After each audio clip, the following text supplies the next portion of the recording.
Oi, Bareta. Boa tarde, Bareta. Que situação é essa, hein? Bareta, a situação tá complicada, né? E eu E não essa sou tão burrinha assim. Onde é que você é tão burrinha assim? Eu não sei onde é que eu sou tão burrinha assim. Quem devia dizer era o secretário de comunicação, né? Que devia dizer. Devia explicar. Mas acho que ele vai conversar com você sobre isso. Vai, né? Vai. Quem sabe, né, Bareta? Entrar num acordo aí. Como é que você está vendo essa violência, Emília? E hoje vamos comentar o que hoje? Bareta, hoje a gente vai falar sobre o direito do consumidor. A violência, ela está de um nível que a gente não tem mais controle. Como é que você vê, nenhum. você como uma grande defensora pública, como é que você vê o Ministério Público Federal, Procuradoria Federal, os motores brigando com o Supremo? Essa divergência entre Gilmar Mendes e alguns procuradores que não concordam com as atitudes praticadas pelo Supremo, pelo Gilmar Mendes. Quem perde somos nós, porque essas discussões deles lá acaba não repercutindo positivamente na sociedade, e isso é muito ruim para nós. Eu também acho. Eles estão todos com eu a que vida sou leigo, ajustadas. eu notei essas coisas, só vai prejudicar a população. Eles têm, por exemplo, segurança própria, né? Enquanto nós não temos isso. Então, não basta ser ministro do STF. E a interpretação é diferente de um para o outro, né, rapaz? Esse que é o grande problema. Os entendimentos virando jurisprudência para todos os gostos. Então, na hora que chega uma situação, Bareta, ao invés de a gente ter o princípio da segurança jurídica, a gente não tem mais. A gente fica sem saber. A gente fica sem saber, porque às vezes a causa é a mesma, a situação é a mesma, mas e o entendimento é diferente. Outra. A interpretação isso é muito triste, isso viu, é muito Emília? triste, Muito triste para o Ministério Público, isso prejudica muito o Ministério Público. Sem querer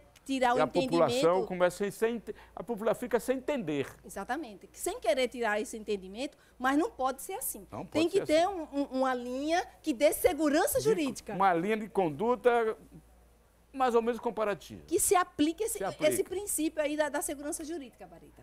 Vamos falar sobre esse problema. O PROCON está funcionando, o municipal agora. Melhorou. Né? Agora, quem sabe a gente chamando da cá, de lá, né, Bareta? Trabalhando. A gente aqui no programa está sempre batendo. Mesmo. Que bom que o PROCON voltou a ativar algumas coisas. Precisa muito mais, mas já é um ponto positivo, né? Aí eu queria chamar a atenção, em relação ao direito do consumidor, o seguinte. Bareta, eu sou consumidora. E eu vou dar o exemplo de Emília consumidora. Eu precisei fazer um orçamento para uma rede de proteção. Atenção, consumidor.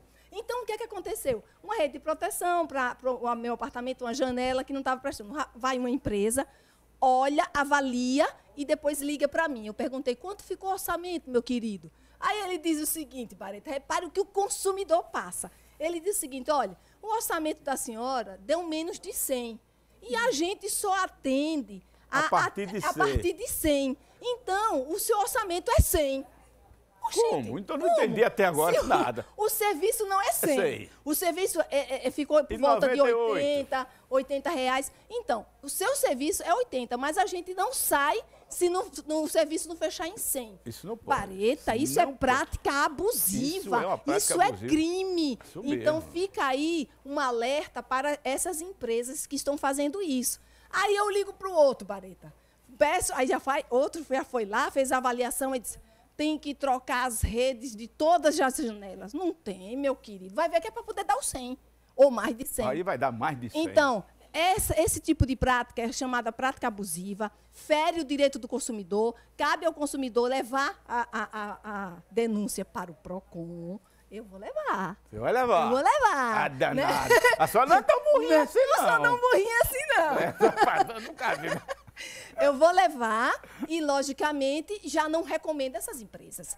Ainda não vou dizer o nome, mas não recomendo. Mas na próxima a senhora diga. Com certeza, direito do consumidor. Doutora Emília, eu vi uma cena hoje no programa aqui, antes de mim, no El Balanço, e eu mostrando sobre aqueles caixões. E não é a primeira vez, aquilo eu já mostrei muitas vezes. Eu sei disso. Certo? Muito tempo eu venho mostrando isso, alguns anos, e nada de nenhuma providência. Hoje o Aranha disse que aquele procedimento não é normal, que sempre vão lá buscar até para a população que ali mora, que mora em prédios, ver aquilo ali até constrangedor. Com certeza.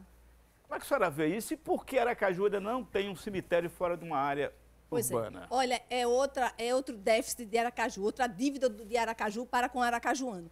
Os mortos não têm a dignidade que a lei prevê que tem que ter. Inclusive, ele disse que não existe leis sobre o tempo de período que fica o corpo ali. Não, existe uma recomendação. Isso, inclusive, eu conversei com alguém da área que disse que existe uma recomendação. Né? Exatamente, que tem um prazo razoável de 3 anos para mexer nessas gavetas. Estão fazendo eles não estão mais cumprindo por causa da superlotação. Porque nós precisamos de novos cemitérios públicos. Por que o prefeito não gosta de fazer isso? Prefeito, ele foi de Conrado Araújo. Porque a família do prefeito, certamente, com todo respeito, se vier alguém a falecer, vai para a Colina da Saudade. Claro. Mas o povo não. Povo pobre? O povo precisa de dignidade nessa hora, que o sofrimento é nessa tecla lá, os vereadores, tanto da oposição... Já apresentamos, inclusive, uma indicação para a construção de um novo cemitério Será que não tem área em Aracaju? Claro que tem, né, Bareta? Não fazem porque não estão ligando. É uma vergonha, aquilo é uma vergonha. Isso é um demérito. Inclusive, até o local que fica aquelas urnas ali, ia ser coberta, para que as pessoas não passassem e olhassem. Eles estão retirando corpos com um ano e meio. Emília, eu fui fazer uma matéria sobre isso. Na hora que o cara tirou, disse, Bareta, vinha ver. A pessoa ainda estava com o cabelo ainda, tudo. Tudo isso eu quero dizer, olha, Bareta, a gente tem que tirar assim, pô. Não é a primeira vez que aquilo ali é mostrado, não. E entra prefeito, sai prefeito, ninguém quer fazer esse cemitério. Não há boa vontade, Bareta. Depois daquela novela de Eudorico Paraguaçu, ninguém quer ter medo de morrer. Mas tem jeito não vai morrer. Vai morrer. Vai morrer, não tem nem dúvida. Emília, um cheiro. Você é inteligente. Mais ou menos. Vai virar, isso vai ficar na história, viu?